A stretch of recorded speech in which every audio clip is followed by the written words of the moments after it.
Oh, we're going to talk with Eric Siddall. He's the vice president, the Association of L.A. County Deputy District Attorneys. He's been on with us frequently during this Gascón nightmare. Gascón is now trying to pump out a lot of public relations gas. Yeah, it looks like he spoke to the media today about the sentencing of the man who killed Jacqueline Avant in her Beverly Hills home last December. Ariel Maynor pleaded guilty. He broke into Avant's house in the middle of the night, shot her in the back. He was sentenced to 3 life prison terms. He'll have to serve a minimum of 150 years behind bars, so says Channel 4. But, the sentence is described differently in other newspaper articles, but we'll go with that for now. Yeah, it says here that Gascón was seeking 150 years to life for the murder with 3 strikes enhancement, plus a consecutive 43-year term for other crimes. This man, and we just found this out last night, is another inmate who got on the phone with someone while he was in jail, and he bragged. He laughed about the killing, and he bragged that it'll probably only get 20 to 25 years because Gascón's office doesn't file special circumstance cases. Well, Gascón is, in effect, saying, hey, see, look what I did. And Eric Siddall sent out a press release today saying, not so fast. There's more to the story. Eric, how are you? I'm good. How are you guys? Oh, great. We're great. So on its face, it's 150 years for the murders plus 43 more years for other crimes he committed. Is this something George Gascón wanted to do, would have done ordinarily had there not been so much criticism and a recall against him? You know, there's a lot of credit for what happened today in court. And what I calculate is that he's actually going to serve 193 years to life. So there's a lot of credit, and the credit goes to the assigned Deputy DA, Victor Avila, the Beverly Hills PD, LAPD, the judge who actually sentenced him.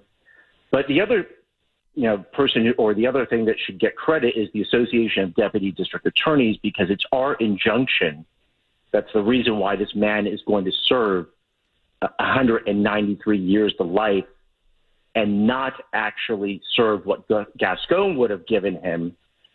And under Gascón's policies, this man would have served about 21 years and then been eligible for parole. So for Gascón to take a victory lap and pretend that he's the one who got the 193 years is just completely 100% false. Well, explain this injunction to listeners who may not remember. Okay, so what the first thing that Gascón did when he took office on December the 7th of 2020 is that he told the prosecutors in the office that they can no longer use the 3 strikes law. And the 3 strikes law, for those who don't know, is basically if you commit a violent or a serious felony, you get a strike. That strike makes you ineligible. You cannot get elder parole if you have a strike that's pled. This guy who murdered Avant had 2 strikes. He committed a robbery in 2013 where he left a woman unconscious. He committed another robbery in 2018. He was still on parole for that when he killed Miss Avant on December the 1st of 2021. And if Gascón had the way that he wanted things done,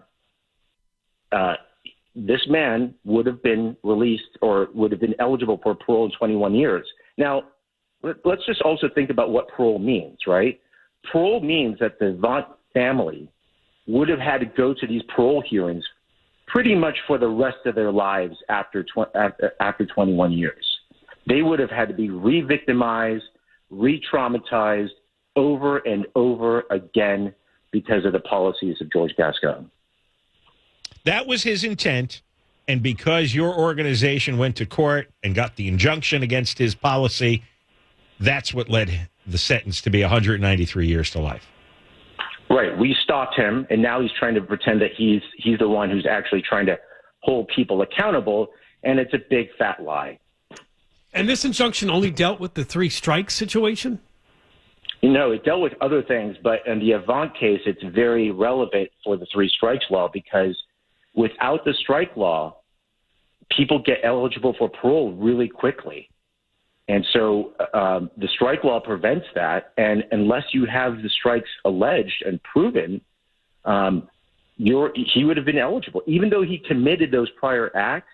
Yeah. If our office doesn't file those strikes, it's like they don't exist, and the guy gets a huge benefit. Right. So Gascón's policy would be that the prosecutors would not be permitted to file these strikes in this case. Right, which is illegal, which is why we got an injunction. And, the other thing that's kind of interesting about this, I think it's the first time in American history that a judge had to issue an injunction on a sitting district attorney and tell him that he needs to follow the law. Yeah, I'd By the never heard of way, that. clearly he knew this because in this jailhouse call, he was telling this woman, I'll be out in 20 to 25 years. Somebody must have told him his defense, maybe his... Yeah, I know. You're 100%. You're 100% right.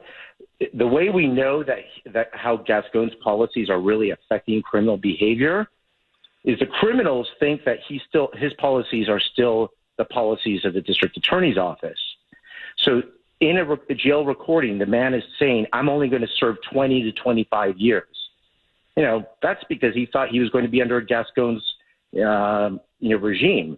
Right. It's kind of like the guy, the gangster who said he wanted to get Gascón's name tattooed to his face. There's something fundamentally wrong when violent criminals and gangsters love the district attorney. Yeah, and these are some of the worst criminals, right? That are coming out and praising Gascón. They want to memorialize his name on their face. The people who seem to love Gascón are the people who murder innocent civilians, who rob people, who terrorize our neighborhoods. Those seem to be the people who love him the most. Gascón said in an interview today that this killer was rated as the highest of the most violent offenders in the prison system. I mean, how did he get out How did he get out of prison? I mean, he got out just a few months before he killed Jacqueline. Well, what's even what struck me was he was almost blaming everyone except for the guy who murdered Miss Avant. Right. He was almost saying that the defendant was a victim of the entire system. There's lots of people who grew up poor, and they don't go and kill people. I mean, it's insulting. It's insulting that he's telling people that the guy who murdered Miss Avant is the victim of this situation. Because Gascón believes that somehow we have to miraculously transform everybody in our criminal justice system into model citizens. I don't think that's possible. No, it's in the land of unicorns and rainbows it is, but here on planet Earth, that's not how things go. All right, Eric, thanks for talking to us once again and giving people the straight story on what happened with this sentence, which was handed out to thank you guys. The murder. I appreciate it. Thanks for coming on again. Jacqueline Avant. That's Eric Siddall, who's the president of the L.A. County Association of Deputy District Attorneys. It is a long sentence for the murderer of Jacqueline Avant, the Beverly Hills woman who was killed in her own home in December. She's the wife of a music industry executive. But yes. We just got to stress, if the deputy DAs didn't take Gascón to court, this guy Maynard would have been out in 21 years. It's 100. That's right. It's 193 years because the judge is forcing Gascón to follow the law. That's right. They got an injunction, which means he had to go with the 3 strikes enhancement, which is what he ended up doing in this plea deal because this man pled guilty. I don't know why this guy didn't plead guilty. He probably should have taken his chances with the trial, but